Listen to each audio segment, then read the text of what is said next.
for Yeah. a seat And I here. want that smoke back, by the way. Well, Dan, you're going to have to earn your lunch here. I have a couple of questions from Pigeonhole and one on myself, sure. for myself. And it really has to do with translating that vision, that intersection between art and technology into a developing country. I mean, the conventional wisdom is you're looking at a semi-Maslowian hierarchy of needs, wherein the utilitarian comes first, and then we can take care of art. You're turning it on its head. How do you do that and encourage Filipino policymakers and artists to look at that vision? Well, that depends on your definition of art. Is this a painting in a museum with a sign "Do not touch," or is it the source of who we are, which is creative thinking? Yes. And I'm not saying the whole city should be a museum. No. I'm saying combine different sectors, like the infrastructure company worked with me to make bicycle paths which are more safe, which are energy friendly, which are sort of attracting people, good for business, which makes local tradition a statement. So I think it's not just about art, it's about finding new connections. And that is sort of necessary for everyone. Very simple. Yeah. And art can be a great incentive for that. Yeah. Well, Dan, one thing is fascinating about you is you have your foot in the art side and also the architectural side, and design draws on nature and people's experiences. Can you talk about how this comes together in terms of looking at these otherwise prosaic spaces like dams, for example, or tunnels and roads, and how you can change people's mindsets and just an ordinary way of looking at things and transforming those spaces for better? Yeah, well, I mean, the city we live in determines very much how we feel like, how we dream, what our ambitions are. So we should use it as a laboratory in that way. Also, I think what is very important is to connect it with the entrepreneurial thinking. In that way, I feel more like a hippie with a business plan. Sort of like no, it's a good soundbite. Because it's like you have a dream, but you also want to create impact.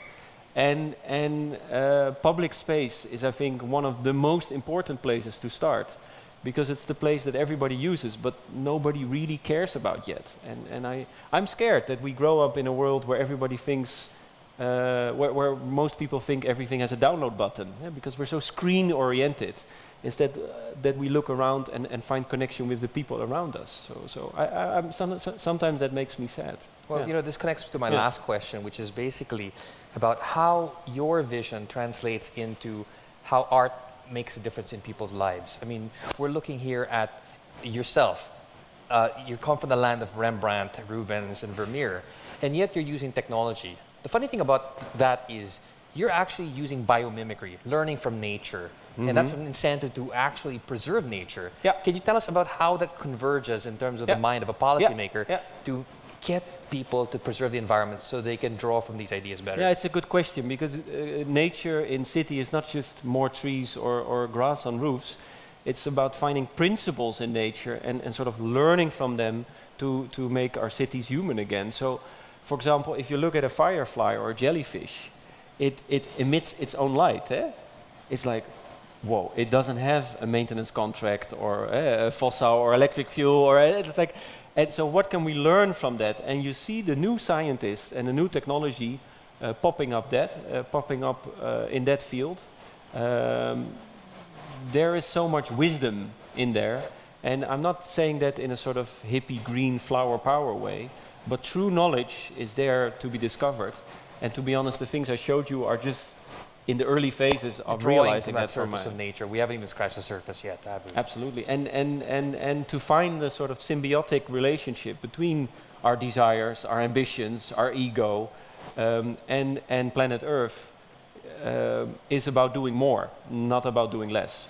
And it hits this notion of nature and creativity. Yeah. Well, that is such a breathtaking and enriching conversation. Yeah. We're going to have more of that over lunch. And many of you who would like to ask about these questions can approach Daan later on over lunch. Sure. Don't interrupt his lunch first. Wait for him until he eats it. I'll be fine. And more importantly, I think this conversation of convergence about art, poetry, vision, technology can come together. And with our next artist that's coming, Monica Regalario is here with us today. She's a local artist, a local version, who's trying to put a narrative together as to how this arc of progress, this powering progress together, has come together in terms of an art and a sand sculpture. Monica Regalario, please come to the stage. Demonstrate to us the sand sculpture to show us our journey so far.